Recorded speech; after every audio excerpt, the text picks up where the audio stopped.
Shri N Sreekumar, താങ്കൾ ഒരു മാധ്യമ പ്രവർത്തകൻ എന്ന നിലയ്ക്ക് മാത്രമല്ല കോൺഗ്രസിനോട് അനുഭാവം പ്രകടിപ്പിക്കുന്ന നേതാവ്, മാധ്യമ പ്രവർത്തകൻ എന്ന നിലയ്ക്ക് കൂടി പ്രതികരിക്കേണ്ടതുണ്ട്.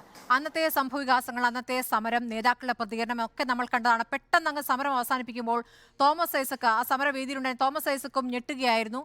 അവസാനിപ്പിച്ചു എന്നുള്ളത് മാധ്യമ പ്രവർത്തകർ പറയുമ്പോഴാണ് അന്ന് അദ്ദേഹം അറിഞ്ഞിരുന്നത്. ഇതൊക്കെ അന്നത്തെ നമ്മുടെ കാഴ്ചകളാണ്. ഇതിൽ ഒരു ഒത്തുതീർപ്പിന്റെ തീരുമാനം ആദ്യമായി അങ്ങോട്ട് പറയുന്നത് ഇടതുപക്ഷത്തു നിന്നാണ്, CPM നേതാവിൽ നിന്നാണ് എന്ന് ജോൺ മുണ്ടക്കയം ഇപ്പോൾ പറയുന്നു. അങ്ങനെയല്ല, തിരിച്ചാണ് എന്ന് CPM പറയുന്നു. ബ്രിട്ടാസും ആ രൂപത്തിലാണ് പ്രതികരിച്ചത്. എങ്ങനെ വന്നാലും ഒരു ഒത്തുതീർപ്പുണ്ടായിട്ടുണ്ടല്ലോ. ആ ഒത്തുതീർപ്പിന് ചില വ്യവസ്ഥകൾ ഉണ്ടായിരിക്കുമല്ലോ. അതെന്തായിരുന്നു എന്നുള്ളതാണ് ഇപ്പോഴത്തെ ചോദ്യം. നോക്കൂ ശ്രീമതി സ്മൃതി, സമരം ചെയ്താൽ അത് സന്ധി ചെയ്യാനുള്ള ഒരു കാര്യം കൂടിയുണ്ട്. സമരം ചെയ്യുമ്പോൾ സന്ധി ചെയ്യണം. പക്ഷേ പ്രഖ്യാപിച്ച സമരം പൂർണ്ണമാകുന്നതിന് മുമ്പേ സന്ധി ചെയ്യാൻ ഒരു അമിതാവേശമോ താല്പര്യമോ കാണിക്കുകയാണെങ്കിൽ അതിൻ്റെ അർത്ഥം എന്താണ്? ആ സമരം പാളിപ്പോയി, കൈവിട്ടുപോയി എന്നുള്ളതാണ്. ഇവിടെ സർക്കാരും പ്രതിപക്ഷവും തമ്മിലൊരു തർക്കം വരുമ്പോൾ അത് പരിഹരിക്കപ്പെടണം എന്ന് ആഗ്രഹം ആ സമരം ചെയ്യുന്ന കക്ഷിക്കുണ്ടെങ്കിൽ, അതുപോലെ അത് പരിഹരിക്കപ്പെടണം എന്ന താല്പര്യം സർക്കാരിനുണ്ടെങ്കിൽ അതിലൊക്കെ ഇടനിലക്കാർ വരും, പരിചയമുള്ളവരൊക്കെ ഇടപെടുത്തും. പ്രത്യേകിച്ച് തിരുവനന്തപുരത്ത് മാത്രമല്ല, പല പത്രപ്രവർത്തകരെയും അവർക്ക് നേതാക്കളുമായിട്ടുള്ള ബന്ധത്തിൻ്റെ പേരിൽ അവരെയൊക്കെ ഇടപെടുത്തും. പക്ഷേ ഇവിടെ ഞാനൊരു കാര്യം പറയാം. ഈ സോളാർ സമരത്തിൻ്റെ ഒത്തുതീർപ്പിന് പ്രധാനപ്പെട്ട ഒരു കാരണക്കാരൻ മാത്രമേ ഉള്ളൂ. അത് ശ്രീ ചെറിയ ഫിലിപ്പാണ്. ശ്രീ ചെറിയ ഫിലിപ്പ് പിണറായി വിജയനോടുള്ള അദ്ദേഹത്തിൻ്റെ ബന്ധം കണക്കാക്കി ശ്രീ പിണറായി വിജയനാണ് ചെറിയ ഫിലിപ്പിനോട് ഇക്കാര്യം പറഞ്ഞിരുന്നതെന്ന് അക്കാലത്തെ എല്ലാ കോൺഗ്രസ് നേതാക്കൾക്കിടയിലും സംസാരം ഉണ്ടായിരുന്നു. ഉമ്മൻചാണ്ടിയിൽ ചെറിയ ഫിലിപ്പിനുള്ള ആ ഒരു സ്വാധീനവും മാർക്സിസ്റ്റ് നേതൃത്വം കണ്ടിട്ടുണ്ട്. അങ്ങനെ ചെറിയ ഫിലിപ്പാണ് സത്യത്തിൽ ഇതിൻ്റെ ഇടനിലക്കാരൻ. പിന്നെ ഓരോ സമയത്തും ആരെങ്കിലുമൊക്കെ ഇടപെട്ടിട്ടുണ്ടാകാതെ അതിനെക്കുറിച്ച് എനിക്കറിയില്ല. ആ സമരം തീർക്കുന്നതിൻ്റെ മുഖ്യ കാരണക്കാരനായ ചെറിയ ഫിലിപ്പ് ഇന്ന് പത്രസമ്മേളനം നടത്തിയപ്പോൾ അദ്ദേഹം ഇത് പറയുമെന്ന് ഞാൻ പ്രതീക്ഷിച്ചു. പക്ഷേ എനിക്ക് തോന്നുന്നത് ആത്മപ്രശംസ വേണ്ട എന്ന് അദ്ദേഹം കരുതി കാണും. അതായിരിക്കാം. ചെറിയ ഫിലിപ്പ് ഇക്കാര്യത്തിൽ പറഞ്ഞ കാര്യങ്ങൾ, ഇന്ന് അദ്ദേഹം പത്രസമ്മേളനത്തിൽ പറഞ്ഞ കാര്യങ്ങളൊക്കെ വളരെ ശരിയാണ്. തിരുവഞ്ചൂർ രാധാകൃഷ്ണനെ അദ്ദേഹത്തെ വിളിച്ചത്, ചെറിയ ഫിലിപ്പിൻ്റെ ഫോണിൽ വിളിച്ചപ്പോൾ അത് യാദൃച്ഛികമാണ്. ആ ഫോൺ അദ്ദേഹം ജോൺ ബ്രിട്ടാസിന് കൊടുത്തു. അവർ സംസാരിക്കുന്നു. പിന്നീടുള്ള കാര്യങ്ങളൊക്കെ വേറെ രീതിയിലാണ്. പക്ഷേ ആ ചർച്ച അവിടെ കഴിഞ്ഞ് സമരം അവസാനിച്ച ശേഷം LDFിൽ പ്രതിസന്ധി ഉണ്ടായി എന്നുള്ളതിൻ്റെ ഏറ്റവും വലിയ തെളിവ് RSP അക്കാലത്ത് വിട്ടുപോയി UDFിലേക്ക് വന്നു. 2015 നടന്ന അരുവിക്കര ഉപതെരഞ്ഞെടുപ്പിൽ UDFിൻ്റെ സ്ഥാനാർത്ഥി ശബരിനാഥൻ വൻ ഭൂരിപക്ഷത്തിന് ജയിച്ചു. ഇതൊക്കെ നമ്മൾ കാണണം. പിന്നെ 2014 തെരഞ്ഞെടുപ്പിൽ തോറ്റതിന് ഒരുപാട് കാരണങ്ങളുണ്ട്. അതിൽ കോൺഗ്രസിലെ പ്രശ്നങ്ങളുണ്ട്. പക്ഷേ ഇവിടെ ഇന്ന് നമ്മൾ ചർച്ച ചെയ്യുമ്പോൾ അത് കേൾക്കാൻ ഉമ്മൻചാണ്ടി ഇല്ലാതെ പോയി എന്നുള്ളതാണ് ഒരു ദുഃഖം. കാരണം ഉമ്മൻചാണ്ടിയുടെ കാലത്ത് ഈ സമരം ചെയ്യുമ്പോൾ അദ്ദേഹം ആദ്യമേ തന്നെ പറഞ്ഞു സോളാർ കേസുമായിട്ട് അദ്ദേഹത്തിൻ്റെ ബന്ധമില്ലെന്ന രീതിയിൽ എല്ലാ ചർച്ചകളും വന്നു. പക്ഷേ ഉമ്മൻചാണ്ടിയെ അത് പെടുത്തിയിട്ടേ അടങ്ങൂ എന്ന വാശിയാണ് CPMൻ്റെ ദുർഗതി കാരണം. സ്മൃതി ആലോചിച്ച് നോക്കിക്കോളൂ.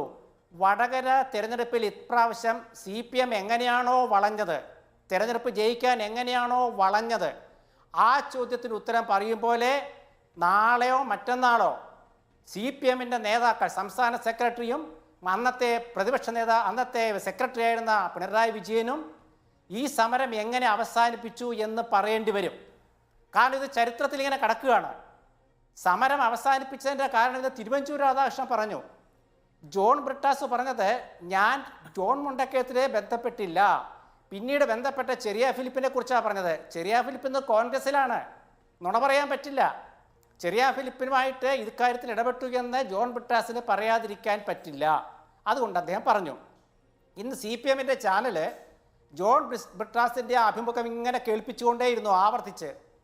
ഭയമുണ്ടോ? കാരണം അല്ലെങ്കിൽ എന്തിനിങ്ങനെ ആവർത്തിച്ച് കേൾപ്പിച്ചുകൊണ്ടിരിക്കുന്നു? ഇവിടെ ഒരു കാര്യം വളരെ വ്യക്തമായിട്ട് പറയുന്ന സ്മൃതി സൂചിപ്പിച്ചല്ലോ. ദിവാകരൻ പറഞ്ഞു ആ സമരം അവസാനിപ്പിച്ചതിൽ ചില താല്പര്യങ്ങളൊക്കെ ഉണ്ടായിരുന്നു. പിന്നീട് ആ ഒരു കമ്മീഷൻ എന്തൊക്കെയോ എഴുതി വെച്ചു ആ ഉമ്മൻചാണ്ടിയെ കൊടുക്കാൻ എന്നല്ലേ പറഞ്ഞത്. അപ്പോൾ അവിടെ സത്യസന്ധത ഒന്നുകൂടെ തെളിയുകയാണ് ഉമ്മൻചാണ്ടിയുടെ. അതാണ് ഇതിൽ തെളിഞ്ഞു വരുന്ന വസ്തുതയായിട്ട് ഞാൻ കാണുന്നത്. ഒരു പത്രപ്രവർത്തകൻ എന്ന നിലയ്ക്ക് ശ്രീ ജോൺ മുണ്ടക്കയത്തിന് ഇതിൽ ഇടപെടാനുള്ള അവകാശമുണ്ട്. അദ്ദേഹം ഇടപെട്ട് കാണും. കാരണം അദ്ദേഹത്തിന് ഉമ്മൻചാണ്ടിയുമായിട്ട് വളരെ ബന്ധമുള്ള ഒരാളാണ്. അതുകൊണ്ട് അദ്ദേഹത്തെ ജോൺ ബ്രിട്ടാസ് വിളിച്ചില്ല എന്ന് പറഞ്ഞാൽ വിളിച്ചിട്ടുണ്ടാവില്ല. പക്ഷേ ജോൺ ബ്രിട്ടാസിന് വേണ്ടി ആരെങ്കിലും വിളിച്ചിട്ടുണ്ടോ എന്നൊക്കെ ചോദിച്ചാൽ അതൊക്കെ അവർ തമ്മിലുള്ള പ്രശ്നമാണ്.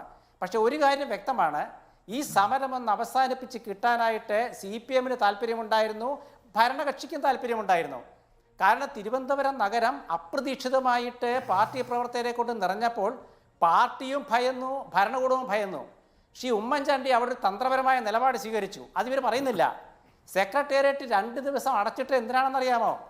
സമരത്തിൻ്റെ ഉത്തരവാദിത്വമുള്ളവർ പുനർചിന്തനം നടത്തട്ടെ എന്ന് പറഞ്ഞുകൊണ്ടാണ്. അപ്പോൾ അങ്ങനെ സെക്രട്ടേറിയറ്റ് അടഞ്ഞു കിടക്കുമ്പോൾ, അവിടെ നടത്തുന്ന സമരത്തിന് പ്രസക്തി ഇല്ലാതാകുമ്പോൾ, ഈ നാട്ടുകാരെ പിരിച്ചുവിടാൻ മറ്റു വഴികളില്ലാതാകുമ്പോൾ ഇങ്ങനെ സംഭവിക്കും. ഞാനിത് തെറ്റു പറയില്ല. ഒരു സമരം നടത്തിയാൽ സന്ധി ചെയ്യുന്നത് തെറ്റല്ല. പക്ഷേ ഈ പ്രശ്നം ഇപ്പോൾ വെളിപ്പെട്ടുകൊണ്ട് ആർക്ക് ഗുണം? ഇത് ലോക്സഭാ തെരഞ്ഞെടുപ്പിന് മുമ്പ് ജോൺ മുണ്ടക്കയെ ഇത് പറഞ്ഞിരുന്നെങ്കിൽ ആർക്കെങ്കിലും ഗുണം കിട്ടിയേനെയും, അല്ലെങ്കിൽ BJPക്ക് പ്രസംഗിക്കാനെങ്കിലും ഒരു അവസരം കിട്ടിയേനെ. ഇപ്പോൾ ആർക്കും ഗുണമില്ല. രാഷ്ട്രീയത്തിൽ ഇപ്പോൾ ഉണ്ടായിരിക്കുന്ന ഈ വെളിപ്പെടുത്തലും വിവാദങ്ങളും രാഷ്ട്രീയമായി ആർക്കും ഗുണം ചെയ്യില്ല. ആകപ്പാടെ ഉള്ള ഒരു കോൺഗ്രസ് പ്രവർത്തകർക്കുള്ള ഒരു വിശ്വാസം അവരുടെ നേതാവ് കൂടുതൽ ശുദ്ധനായി വരുന്നു എന്നുള്ളതാണ്. ഉമ്മൻചാണ്ടി എത്രമാത്രം ഇവരെ പറയുമ്പോൾ ഇല്ല, ഈ ഒത്തുതീർപ്പിൽ ചില കാര്യങ്ങൾ അന്വേഷിക്കാതിരിക്കാനുള്ള ഒത്തുതീർപ്പാണോ എന്നുള്ള സംശയം കൂടി വരുന്നുണ്ട്. അപ്പോൾ വിഡ്ഢികളായത് ജനങ്ങളാണോ എന്നുള്ള സംശയമാണ് അവിടെ വരുന്നത്.